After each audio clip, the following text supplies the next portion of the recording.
Back when I was 12 years old, I used to love to run around and play with water guns with my friends.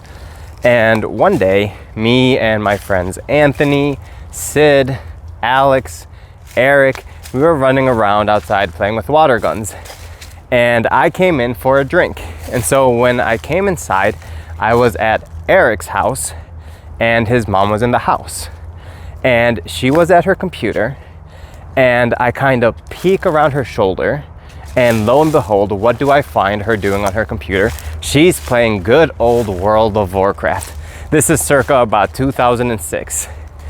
And me, being the 12-year-old kid that I was just astounded. I was like, whoa, what's this? You're in a forest, kind of like the one I'm in now, but the trees are way taller and the sky was purple and there's a bunch of elves running around, and I was just amazed. I just couldn't believe what I was seeing. And for 2006's standards, these graphics were actually really good. And so it was around that time that I started getting into this game, World of Warcraft. And it was one of the peak experiences in my life. Nowadays, if I go ahead and I tried to play World of Warcraft, which is surprisingly still played till today, and it's almost been 20 years later, it's not as fun anymore. And the reason why it's not as fun as it used to be back when I was a 12-year-old is something that I've been trying to figure out for a while. Did I get older? Is it because of the ways that the game has changed over the years? What happened? And there's a couple of reasons I think that this happened. But one of the core reasons, one of the main reasons this is the case, is because I no longer have a sense of wonder, a sense of awe when it comes to online virtual games. They just aren't as cool to me as they used to be when I was a kid. They weren't as immersive. I used to get lost in these worlds, almost as if I was the one running around in the worlds myself.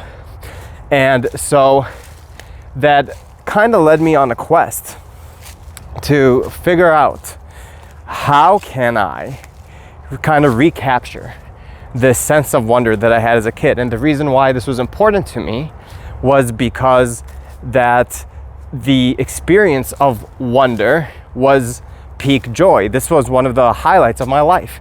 And if I look back and think of all the highlights in my life, all of the main highlights in my life were me being so astounded and in awe over something that was new and exciting. And that's why we have words like wonderful.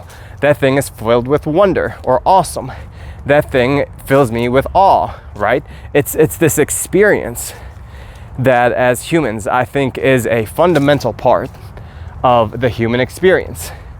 Now, a couple weeks ago, I was asking one of my friends, I said, hey, I like books, you like books, do you have any book recommendations for me? And my buddy said, well, you can read Lee Strobel. And I said, isn't that book kind of shallow, surface level? He's like, what do you mean? And I told him, well, I kind of live for the aha. I'm looking for that sense of, wow, that's what it was. It's something that just completely shifts my paradigm of what I used to think was true, right? And just completely gives me a new perspective on life. Because now as an adult, I no longer so easily get wonder from things like video games, from things like just running around. Even if you look at little kids, 2-3-year-old kids, they get so amazed by anything. They're running around, they're like, wow, that's a table. Wow, that's a cup. Wow, that's a cat, a dog. And everything is wonderful for them. And look how happy they are, these toddlers. And so now as an adult, I find that one of the ways that I can kind of experience the sense of awe, now that I'm older and I kind of got used to things, I kind of got used to life being, what it is, I find personally that reading really, mind-blowing material kind of gives me the sense of wonder again. And so, the next obvious question from there is like, well, who cares, right? How is that practical?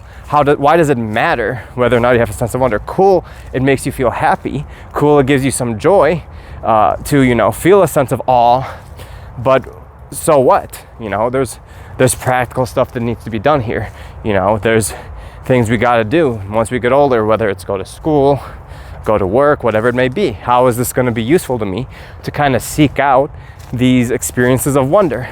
And the reason why it's so important to kind of seek out these experiences is because wonder is kind of a reward that you get, that your body rewards you with for having learned something new, right? And back to that example with the little kids, they're running around, they're learning what the world is like. They themselves are feeling such, a sense of wonder because they're learning so much about the world. And when you learn about the world, there is tremendous practical experience to that. That's the whole reason why, parents send their kids to school. The reason why parents send their kids to school is so that their kids can learn. And the reason why most parents want their kids to learn, isn't, unfortunately, so the kids can be, good citizens or cultured, or so, they could learn how to be better for their society. The main reason why parents send their kids to school is so they can get good jobs, right?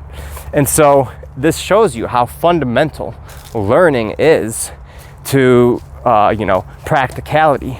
And the problem with school, of course, is they kind of sap the wonder out of it. They don't let you go out and explore and figure things out and, ask questions as much as it's rigid and structured, right?